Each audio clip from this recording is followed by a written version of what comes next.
जो होता है अच्छे के लिए होता है। एक बार की बात है, यमराज अपने यमदूत को धरती पर एक औरत को लेने के लिए भेजते हैं। जब वह धरती पर उस औरत के पास पहुंचते हैं तो वो देखते हैं कि उस मृत शरीर के पास दो बच्चियां होती हैं। एक बच्ची अपनी माँ और एक के साथ खेल रही होती थी। बच्ची रोते रोते सो गई थी। वह देखकर यमदूत को अच्छा नहीं लगा और वह उस मृत शरीर को लिए बिना ही यमलोक चले गए। वहां जाकर वह यमराज को बोले कि हे प्रभु, क्या हम उस मृत शरीर में थोड़े समय के लिए जान नहीं डाल सकते, क्योंकि उसकी बेटियां बहुत ही छोटी छोटी सी हैं। पिता न होने के कारण वह अनाथ हो जाएंगी। यमराज जी बोले कि तुमने उस मृत्यु शरीर को ना लाकर अच्छा नहीं करा। यह करके तीन परमात्मा के काम में विघ्न डाल लिया।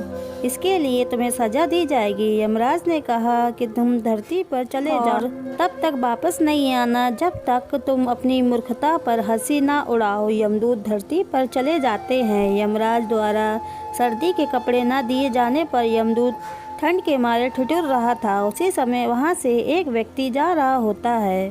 उसे यमदूत को ऐसी हालत में देखकर बहुत दया आ जाती है। उस व्यक्ति के हाथ में एक कंबल था जो कि वह अपने बच्चों के लिए ले जा रहा था, परंतु उसे दया आ जाती है और वह कंबल यमदूत को दे देता है और उसे अपने साथ चलने के लिए कहता है। जब वह व्यक्ति घर पहुंचता है तब उसकी बीवी उससे पूछती है कि क्या तुम बच्चों के लिए कंबल नहीं लाए? तब वह व्यक्ति बताता है कि ये कंबल मैंने इनको दे दिया। तब उस व्यक्ति की बीवी गुस्सा होकर बोली कि इस कंबल की ज़्यादा ज़रूरत इन बच्चों को है। यमदूत मन ही मन हंसने लगा और कहने लगा, इनको नहीं पता कि इनके घर यमदूत आया है। वह व्यक्ति चमड़े के जूते बनाया करता था और वहां रहते रहते यमदूत भी यह बनाना सीख गया। यमदूत इतने अच्छे चमड़े के जूते बनाया करता था कि सभी लोग उनसे चमड़े के जूते बनवाने लगे। एक बार उस नगर के राजा ने अपने सिपाही को उस व्यक्ति के घर भेजा।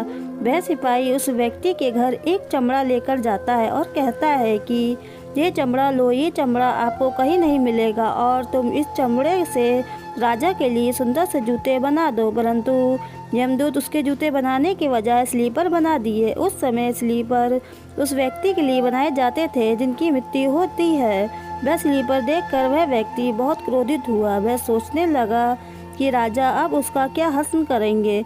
जब यमदूत से उसकी दांत फटकार सुनी तब उन्हें हंसी आने लगी। इतने में सिपाही आ जाता है और कहता है कि उस चमड़े की स्लीपर को बना देना क्योंकि राजा की मृत्यु हो गई। तब वह व्यक्ति यमदूत से माफ़ी मांगने लगे। तब यमदूत बोले कि मैं तो अपने कर्मों द्वारा की गई सज़ा को भुगत रहा हूँ। काफ़ी समय बाद उस व्यक्ति की दुकान पर एक लड़की आई अपनी दो बेटियों के साथ। वह लड़कियाँ अपनी शादी के लिए जूते बनवाने आई थी। उन लड़कियों को देखते ही यमदूत को याद आता है कि वह वही लड़कियां हैं जो उस मृत महिला के पास रो रही थी। तब यमदूत उस महिला से पूछते हैं कि यह बच्चियां कौन है। तब वह बताती हैं कि यह लड़कियां अनाथ हैं। इनके पैदा होते ही 2 साल बाद इनकी मां इनको छोड़कर गई थी। मेरे पास भी संतान नहीं थी, इसलिए मैंने इन्हें गोद ले लिया और मेरे पास बहुत संपत्ति है और आगे जाकर यही दोनों मेरी संपत्ति की मालकिन बनेंगी। तब यमदूत को खुद पर हंसी आई। उसे अपनी मूर्खता का एहसास हुआ। तब 3 बार हंसा। फिर वह व्यक्ति यमदूत से कहता है कि आप 3 बार हंसे क्यों?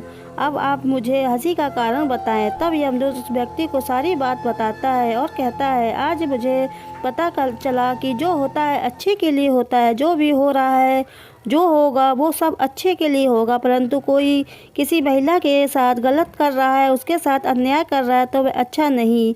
यही आज की सच्चाई है। अन्याय को सहन नहीं करना चाहिए, अन्याय के खिलाफ आवाज़ उठानी चाहिए। इस कहानी पर आपकी क्या राय है, हमें कमेंट करके ज़रूर बताएं। चैनल को सब्सक्राइब, वीडियो को लाइक करना ना भूलें। पूरी कहानी सुनने के लिए आपका बहुत बहुत धन्यवाद।